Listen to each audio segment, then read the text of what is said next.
श्री स्वामी समर्थ. नमस्कार. मी अश्विनी मेघाताईंसह MKM ज्योतिष्य आणि वास्तू या चॅनलवर तुम्हा सर्वांचे स्वागत करते. अनुभव कथन ही मालिका आपण सुरू केली होती. आज पुन्हा मेघाताईंसह आपण अनुभव कथन मालिकेमध्ये स्वागत करते. मेघाताई तुमचं कुठला अनुभव आज सांगणार आहात तुम्ही? नमस्कार. श्री स्वामी समर्थ. आज मला अनुभव तर सांगायचा नाही आहे, पण मला माझी मनातली गोष्ट सांगायची आहे. कारण की काही असं झालं आहे की मला असं वाटत आहे की लोकांसोबत म्हणजे माझे जे फॉलोअर्स आहे आणि सबस्क्रायबर आहे आणि जे लोक मला इतका सपोर्ट करत आहे, त्यांच्यापर्यंत मला ही गोष्ट पोहोचवायची आहे. आणि त्याच्यामध्ये तर मला त्यांना सगळ्यात मोठा थँक्यू पण म्हणायचा आहे, धन्यवाद पण म्हणायचा आहे. कारण की आज माझे 4,000च्या जवळपास सबस्क्रायबर झाले आहे. वा, खूप तर सुंदर. त्याच्यामुळे मला असं वाटत आहे की म्हणजे इतक्या कमी वेळामध्ये मी म्हणजे खूप ग्रोथ केली आहे. बरोबर. आणि ती जर यांचा मला आशीर्वाद नसता, यांचा सपोर्ट नसता, तर मी इथपर्यंत पोहोचली नसती. अगदी. पण आता 1-2 दिवसाअगोदर थोडंसं माझं मन दुखलं. ते असं झालं की एका जणांनी मला फक्त म्हटलं होतं की कुंडली बनवायची आहे. तर कुंडली तर बनवायची आहे, ठीक आहे. पण त्याच्यामध्ये त्यांना मी फक्त मानधन मागितलेलं आहे. मानधन म्हणजे असं कसं मानधन मागितलं की स्वामी कृपेने तुम्हाला काय द्यायचं तुम्ही द्या. मी असं म्हटलेलं आहे. मी हे नाही म्हटलं की तुम्ही मला एवढे ₹1000 द्या, तेवढे ₹1000 द्या. मी हे काही म्हटलेलं नाही आणि मी हे कधी म्हणणार पण नाही. कारण की मला जे पण देतात स्वामी देतात. तर मला तुमच्याकडे मागायचं काही नाहीये. पण मला असं वाटतं की एक ज्योतिष, एक पंडित जेव्हा एवढे मेहनत करतात, तर तुम्ही थोडंसं तरी म्हणजे द्यायला हवं. बरोबर बरोबर. आणि त्याच्यामध्ये तुम्ही मला प्रश्न विचारत आहे की तुम्ही मला काही सांगितलंच नाही आणि तुम्ही कसं काय मला मानधन मागता. कुठे पण जा, कुठे गेल्यानंतर तुम्हाला पहिले पैसा हा आकारावा लागतो आणि अगदी. त्याच्यानंतरच तुम्हाला त्याचं सर्व्हिस मिळते. तर मला म्हणायचं आहे की तुम्ही मला फक्त काही थोडं काम द्या आणि माझ्यावर विश्वास करा. मी तुम्हाला हे नाही म्हणत आहे की तुम्ही इतका पैसा मला द्या आणि मग नंतर मी म्हणजे तुमचं काम नाही करणार, असं नाही आहे. पण मला थोडंसं इथपर्यंत तुम्ही पोहोचवला ना, इथपर्यंत सपोर्ट केला ना, तर मी याच्या समोरही तुम्ही थोडा तरी सपोर्ट करा. मी तुम्हाला नाही म्हणत आहे की तुम्ही मला लाखो, हजारो रुपये द्या. मी फक्त एवढं म्हणत आहे की माझी जेवढी मेहनत आहे, त्याच्यानुसार तुम्हाला स्वामी कृपेने तुमच्या मनात जेवढं वाटेल तेवढं द्या.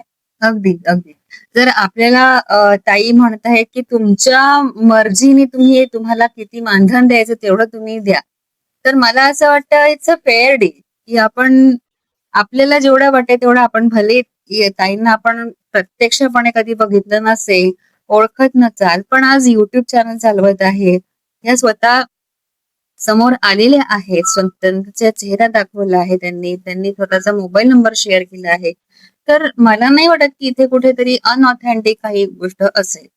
आणि मी सुद्धा ताईंना प्रत्यक्ष मधून भेटतच राहते, त्याच्यामुळे मलाही नाही असं कधी वाटलं की म्हणजे मानधन नाही द्यावं किंवा आणि मला पण एक गोष्ट शेअर करायची वाटते की जर आपण साधं पिक्चर जरी बघायला जातो, तर तिथे आपण पहिले तर तिकीट बुक करतो ना, मग पहिले पैसा दिलेला असतो ना, मग पिक्चरला जा किंवा नका जाऊ. मग तसंच ज्योतिष आज यांनी पण किती मेहनत घेतली आहे, किती आपला काळ दिला आहे, किती अभ्यास दिलेला आहे, किती रिसर्च केलेला असेल. आज PhD होल्डर आहे त्या. साधारण गोष्ट नाही आहे. तर कुठल्याही विद्येचा आपण मान ठेवायचा. त्यांचं हे म्हणणं नाही आहे की तुम्ही त्यांना मानधन द्या. त्यांच्या विद्येचा एक आदर व्यवस्थित करा, असं त्यांचं म्हणणं आहे. माझं पण हेच म्हणणं आहे. तर मला फक्त एवढंच म्हणायचं होतं की तुम्हाला जर वाटत असेल तर तुम्ही द्या.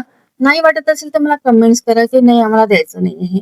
कारण की माझं म्हणणं आहे की आज YouTube चॅनलवर कितीतरी ज्योतिष आणि पंडित आहेत आणि कितीतरी पैसाही उठत आहे. पण मी असं तर काहीच म्हटलं नाहीये. मी बरोबर. फक्त एवढा शब्द वापरते की तुम्हाला कोणतेही काम करायचं असेल तर फक्त तुम्हाला तुमच्या इच्छेनुसार आणि मला जे वाटेल त्यानुसार तुम्ही द्यावं. मी हे नाही म्हणत आहे की मी म्हणते की बा मला एवढा पैसा पाहिजे ते नाही. पण स्वामी कृपेने जेवढं मानधन होतं तेवढं तर द्यायला पाहिजे. बरोबर. आणि तेही मी तुमच्या इच्छेनुसार म्हणते. मी असं नाही म्हणत आहे की मी पर्टिक्युलर एक अमाउंट म्हणते की मला एवढा अमाउंट द्या. मी असं कधीच बोलली नाहीये. तर जेवढे पण माझे सबस्क्रायबर आहे आणि जेवढे पण मला लाईक करत आहेत, तर मला असं वाटतं की प्लीज अजून तुम्ही मला सपोर्ट करा. आणखीन काही? आणखीन तुम्ही विचारा, मग मी सांगते अजून काय सांगायचं ते. काही नाही ताई, आता हा विषय ऐकून थोडासा मला पण वाईटच वाटलं आहे, कारण की ऑफकोर्स आपण म्हणजे साधारण एक पाण्याची बॉटल जरी आपण आजच्या काळामध्ये विकत घ्यावं लागतं, आपल्याला प्यायचं पाणी सुद्धा आजकाल विकत घ्यावं लागत आहे. तर आणि मेहनत असते, या लोकांची मेहनत असते. तुम्ही कुठलाही अभ्यास कराल किंवा तुम्ही काही पण करताय, एखाद्या लेव्हलवर तुम्ही जर जाताय कुठल्या विद्येमध्ये, प्रावीण्य मिळवत आहे, पीएचडी करताय, जेही काही तुम्ही करताय आणि त्याला प्रोफेशन म्हणून तुम्ही कन्वर्ट पण करताय, तर मानधन घेतायत तर काही चुकीचं नाही करत असं मला पण वाटतं. त्याच्यामुळे त्या पण म्हणजे जेवढा हर्ट झाला असेल, थोडंसं मला पण त्याच्याबद्दल वाईट वाटतच आहे. ऑफकोर्स काही त्याच्यात वावगं नाही आहे. आणि मी पण सगळ्या प्रेक्षकांना अपील करू इच्छिते, की त्यांना म्हणजे ज्योतिषी लोक जे पण मानधन मागतात, ह्यांनी खूप काही मानधन मागितलेलं नाही आहे, की 10,000, 20,000, 25,000 असं तर काही मानधन नाही मागितलं आहे. तुमच्या हिशोबाने म्हणत आहे तर तुम्ही कितीही द्या, त्या म्हणत नाहीच आहे की नाही तुम्ही एवढंच द्या तेवढंच द्या. मला तरी असं वाटतं की द्यायला हवं. आणि मला असं म्हणायचं आहे की तुम्ही माझ्याकडनं काही चुकीचं होत असेल तर तुम्ही मला कमेंट्स मध्ये करा, कारण की मी तुम्हाला व्हॉट्सअप नंबर दिलेला आहे आणि त्याच्यामध्ये तुम्हाला वाटतं की नाही मी कोणत्या पद्धतीचे व्हिडिओज बनवायला पाहिजे, तुम्हाला अजून काय गरज आहे, म्हणजे जर सपोज वास्तूवर तुम्हाला काही टिप्स हवी असेल तर मी ती पण, तुम्ही प्रश्न विचारा, मी त्याच्यावर तुम्हाला उत्तर पण द्यायला तयार आहे आणि सोबत ज्योतिषावर पण द्यायला तयार आहे. आणि तुम्हाला जर वाटत असेल की तुम्हाला एक रिलॅक्सेशन वाला मेडिटेशन पाहिजे असेल तर ते पण द्यायला तयार आहे. अरे वा. इव्हन असं आहे की जर तुम्हाला मनी प्रॉब्लेम असेल, जर फायनान्शियल प्रॉब्लेम असेल तर त्याच्यासाठी पण मेडिटेशन द्यायला तयार आहे. ते कसं असतं? काही नाही, ते रात्री झोपताना फक्त 3 मिनिटाचं मेडिटेशन आहे, ते करायचं. वा. जर तुम्हाला पाहिजे असेल तर मग मी एक लिंक याच्यामध्ये पाठवेल, नाही तर मग लाईव्ह आल्यानंतर मी तुमच्याकडनं करून पण घेऊ शकते. पण तुम्ही लोक मला जॉईन व्हा, 100% रिझल्ट आहे, कारण की इतके वर्ष केलं आहे तर मला असं वाटतं की त्याच्यामध्ये पण तुम्हाला जे पण काही प्रॉब्लेम आहे त्याच्यातून सोल्युशन नक्की मिळेल. नक्कीच, नक्कीच. मी जर सगळ्या प्रेक्षकांना नक्कीच म्हणेन, की तुम्ही कमेंट बॉक्समध्ये कमेंट करा, तुम्हाला कशाची रिक्वायरमेंट आहे. ताई नक्कीच तुमच्या सर्वांच्या सर्व इच्छा पूर्ण करतील, अशी मी त्यांच्याकडनं मी पण तुमच्या वतीने अपेक्षा करते. आणि त्यांच्याकडनं मी तुमच्याकडे अपेक्षा करते, की तुम्ही यांनी जे मागितलं ते मानधन थोडस तरी द्या. तुमच्या वतीनेच म्हणत आहे, त्या काही स्वतःहून मागत नाही आहे. तर मी तुमच्याकडनं यांना काही अपेक्षा दर्शवली आहे, यांची पण अपेक्षा तुमच्यापर्यंत पोहोचवली आहे. तर कृपया सर्वांनी ह्याकडे लक्ष द्यावे.